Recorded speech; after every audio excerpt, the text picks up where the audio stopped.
Assalamualaikum warahmatullahi wabarakatuh. Pada kesempatan kali ini kita akan mempelajari tentang kisah keteladanan Nabi Ibrahim alaihissalam dan Nabi Ismail alaihissalam.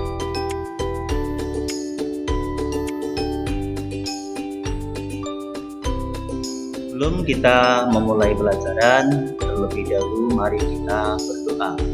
Bismillahirrahmanirrahim.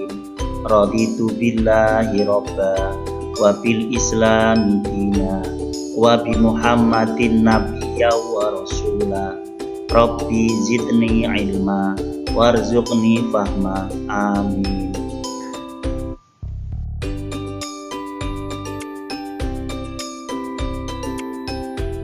Adapun tujuan pembelajaran kali ini, yang pertama yaitu menyebutkan keteladanan Nabi Ibrahim alaihissalam.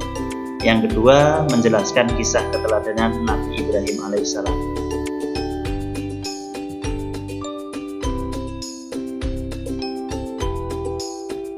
Baiklah, perhatikan gambar di bawah ini. Gambar apakah ini? Gambar apakah ini? Dan gambar apakah ini? Gambar yang pertama yaitu Baitullah. Gambar yang kedua yaitu pelaksanaan ibadah haji. Dan gambar yang ketiga yaitu pelaksanaan kurban. Apakah kalian tahu persamaan dari ketiga gambar tersebut? Ketiga gambar tersebut adalah bersumber pada peristiwa dari Nabi Ibrahim alaihissalam dan Nabi Ismail alaihissalam.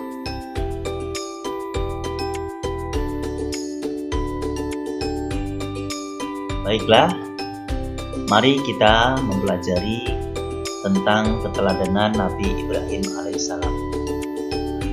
Nabi Ibrahim alaihissalam lahir di Babilonia atau sekarang disebut dengan Irak. Nabi Ibrahim mempunyai ayah bernama Azar bin Nahur. Kala itu Babilonia dipimpin oleh seorang raja yang sangat zalim, bengis dan lain sebagainya, yaitu bernama Namrud bin Kan'an bin Kus. Babilonia adalah negara yang kaya raya.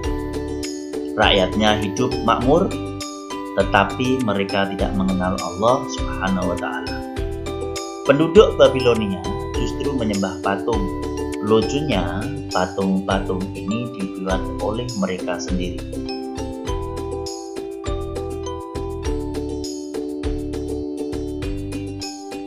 Nabi Ibrahim dikaruniai dua orang putra. Yang pertama yaitu Nabi Ismail, buah hati dari Siti Hajar, dan kedua yaitu Nabi Ishak, buah hati dari Siti Sarah. Kehidupan Nabi Ibrahim alaihissalam di lingkungan yang penuh kemusyrikan dan kekufuran. Beliau dibesarkan oleh seorang ayah yang tidak seiman dengannya. Ayah Ibrahim ahli dalam membuat patung. Patung-patung itu dijual kepada penduduk Babilonia. Patung-patung itulah yang kemudian dijadikan sesembahan.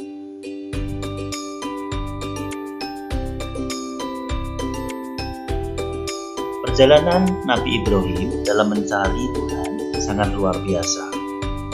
Ketika siang, beliau melihat matahari, dikiranya Tuhan, begitu malam, matahari itu hilang.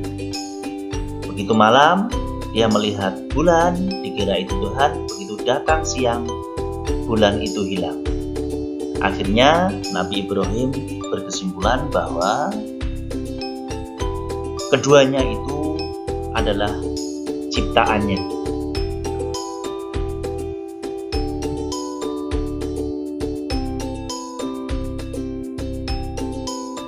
Pada masa Nabi Ibrahim, pemerintahan pada saat itu dipimpin oleh raja yang sangat kejam dan bengis, yaitu Raja Namrud. Dia menganggap dirinya sebagai Tuhan, sehingga dia menekan rakyatnya pada saat itu.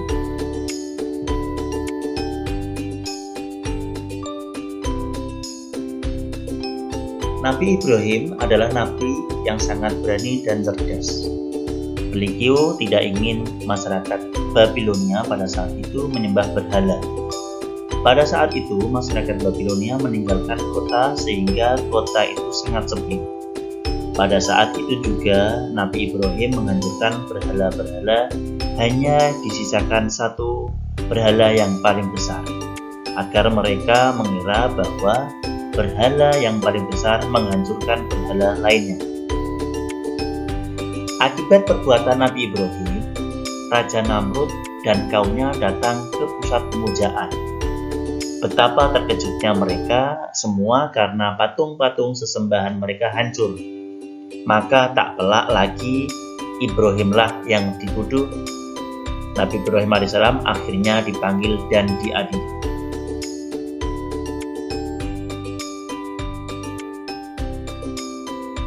Setelah Raja Namrud menangkap Nabi Ibrahim dibakar hidup-hidup.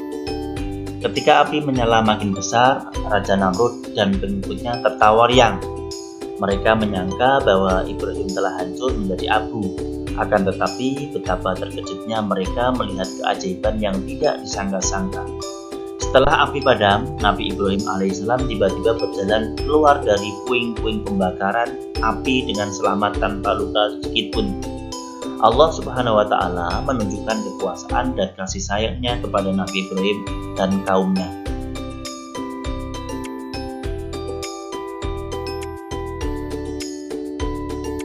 Nah, setelah kita mempelajari tentang keteladanan Nabi Ibrahim alaihissalam melalui kisahnya, coba sebutkan bentuk keteladanan kisah Nabi Ibrahim alaihissalam yang pertama, yaitu senantiasa beriman kepada Allah. Yang kedua, berani mengutarakan hal yang benar. Ketiga, ikhlas tawakal kepada Allah Subhanahu wa Ta'ala.